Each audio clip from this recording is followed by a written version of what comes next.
Hello everybody, Sunday Adelaja here, back with you on reconstructing Nigeria and Nigerians, because we cannot reconstruct Nigeria without reconstructing Nigerians, first of all. So today I'm going to be talking about creating an environment for national development. So what kind of environment can really make us to catch up with the rest of the world and to become a developed country, a first world country, a civilized country? Well, for that to be done, a citizen must be taught to properly relate to its environment. Unfortunately, I don't see anybody teaching us in Nigeria. I don't see anybody teaching Nigerian populace and Nigerian citizens on how to properly relate to the world around them, to the society at large, how to properly relate to the world around them physically, intellectually, and spiritually. It's like the way we are living in our country. It's like everybody just left to fence for himself. We wake up and everything is left to the family. Maybe some people go to church, but there must be a government policy whereby everybody, once you are born, you are registered, you get your birth certificate, and there are instructions of what you are supposed to do as a citizen and how you are supposed to relate to the world around you. And you are supposed to have the information that determines to what extent you are able to contribute as a citizen to your country. What is expected of you in relation to your environment, physical environment, to the trees, to throwing things around, to, defecating all over the place, to what you are supposed to understand, the rules of how to drive, how to cross the road, how to, what are your responsibilities before the society, before your brothers and sisters, before your neighbor, and things like that. There must be a system whereby the society itself is grooming the populace. If that is not happening, then we don't have a direction. We don't have a concerted effort, concerted program that people are supposed to live by. With the way things are right now, it's just like everybody does what his conscience tells him to do. We relate to our environment the way we have been taught, and we are taught differently, so there is no concerted behavior pattern for every Nigerian. If indeed we want to talk about development, if indeed we want to talk about human development and about human being in its totality, to be able to, live, not just to live to survive, but to live and relate to our nation, to the country, to the society in a way that will bring about development. Intellectual development, physical development, spiritual development of the country as a whole, then we have to have a program whereby, and a strategy that we have whereby everybody in the country is guarded, and not by force, but is just monitored in such a way. Every society is monitored. Every society is under some kind of supervision or the other. You go to a developed country, you cannot just appear, in the country and just be wandering about and just be everywhere. No, you've got to abide by some laws, by some demands of the society. You've got to know how to, for example, you cannot just go out in America and walk on the lawn, for example. If you walk on the lawn like that, you'll be arrested. You'll be fined. So what does that tell me about? That tells me that there are some requirements on how a citizen should relate to a physical environment. You cannot just go and trespass, for example, the territory of another person. Those are guidelines for the society as a whole. But in Nigeria, people will not just walk on the lawn. They will defecate it. Nobody knows anything. Nobody cares. Everybody will be seeing him and nobody says anything. And that also says that there is no responsibility of citizens before one another. For example, if somebody is just walking across the lawn in America, another citizen that sees that, not just America, even Western world, another citizen that sees that reports immediately because of the responsibility of that citizen before the society at large. He's been taught to report everything that is not done according to what is required. So our attitudes must be guarded. There must be efforts to educate the masses on regular basis on how to relate to his physical world, with the things that he's seeing and the things that he's hearing, the things that he's having relationship with. The physical world is, starting from the house that he lives in. You know that even though you build your own house in the West, there are rules that you have to abide by in even your own house. There are things that you cannot do in your own house. Even for you to do renovation in your own house, and do some renovations, you need to let the government know about it. So the people, everybody, even in your own house, what you do is still under supervision. There is supervision everywhere, but in Nigeria, no supervision, no permission, nothing. Everybody just living as if they're just, free agents. When it comes to relating with the society, we've got to teach people not just how to behave in his own house, but how to behave in his community as well, how to behave with his neighbors, how to behave with people around him. What are his responsibility before his neighbor, before people that he lives around? And also, what are his responsibility before the surrounding, everything that surrounds him? How should he behave? What are the things that he has to do every day? What are his daily endeavors and his daily responsibilities before the society at large, before his neighbor?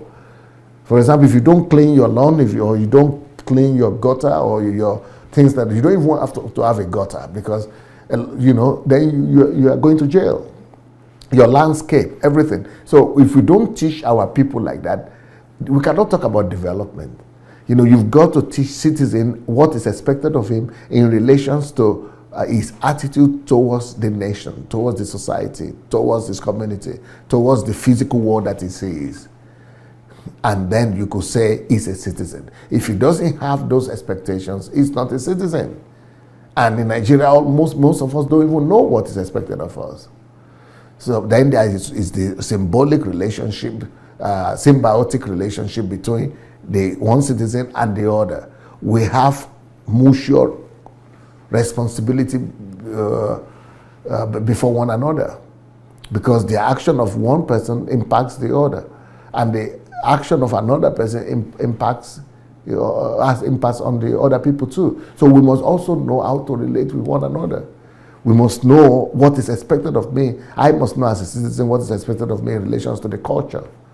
What is culture? What is the value of it? I must also know as a citizen, the government must teach every citizen the values of the land. What are our values? What do we believe in? What are the things I must inculcate in myself? What are the values that I must inculcate in my family members? What are the values that must be taught to my children? What is the role of religion in not just getting my needs met or praying to my God, but what are the functions and the roles and responsibility of religious organizations to bring about development? What are the things that have been taught in our country? Everybody does anything he wants in his own church. He will say, no, but you called me. You are not the one who called me. So he does anything he wants. But do you know that in the West, you cannot just do it? If anybody reports that you are teaching or saying something in your church that is against the fundamental principles and values of that nation, you are going to be punished for it. Then you also have to know what is our attitude towards our heritage as a nation. What are our heritage? What are the things that we value? What are the things that we cannot, be indifferent about? So all these experiences, all this knowledge are what makes us a citizen and what creates the atmosphere to be able to build, a nation that will grow, that will, be developed and come to civilization. Then we also have to be aware that all these attitudes, right attitude to the nature, right attitude to the country, to the environment, to the society, to one another, all of them have impact on our productivity. All of them have impact on how we produce, how much we produce, how much we are competitive, how much our economy grows, how much we are able to export, how much money we are able to make, and eventually it has effect on our standard of living. So we will never be developed if we don't take care of preparing the citizens and the nation and our countrymen in elementary values upon which that will enable them to know their responsibility as citizens and what is expected of them. So we need change. There is a huge amount of change that must be done to bring about change in the mindset and the way our people think, the way they behave to the nature, the way they behave to the environment, to the physical world around them, to the people around them, in their own house, the way they believe, they behave. Everything must be under some instructions or the other. Intellectually too, we need to teach people that, they have responsibility to develop themselves intellectually. There is something that is called intellectual environment. We need to also teach them how to, relate to the environment intellectually, how to manage their own intellectual environment or ideological environment. That what do I mean by philosophical, intellectual or ideological environment?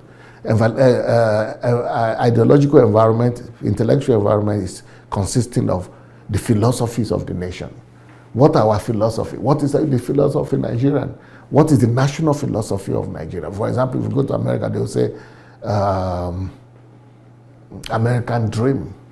That is their philosophy as a nation. What is our philosophy? What are our ideologies? What are our belief systems? What are our value systems? How should we relate to superstitions? What are the programs that we have to overcome ignorance? So our intellectual mind, our ideological development as a nation has a lot to do with our human capital resources and human capital output. So we need to be able to to intentionally groom our people and develop them in their intellectual perception of life. We need to make sure that they understand what life is about, the ideologies and philosophies of life. We need to train them and put all these things in our educational system. We need to formulate ideologies, philosophies, belief systems, value systems. We need to have a program that helps us to set our people free from superstitions, from ignorance, without delivering the country from the grip of superstition. There is no way we can even begin to talk about development until you strip a nation of their superstitious beliefs. It's going to be very difficult, at least for a large amount of people in the country. We need to teach them critical thinking. So all these things affect, because the intellectual environment of an individual affects what he believes in. And the way he believes is how he is going to act. So the output of individuals depends on what believe. For example, if in my country people believe that one day of favor is better than 10 years of labor, that is the intellectual environment they are going to be living in. And if it's not one person believing like that, but a lot of people, they will be looking for favor. One day of favor is better than 10 years of labor. They will not labor. Why should they labor when one day is better, of favor is better? So those are the kind of things with the belief system have to be worked on. We need to make sure that we put ideological beliefs, in perspective from schools. Hollywood, if our Hollywood, is it Nollywood? They call it Nollywood, is busy projecting images of black magic and the power of these black magic witch doctors and of it fetish stuff.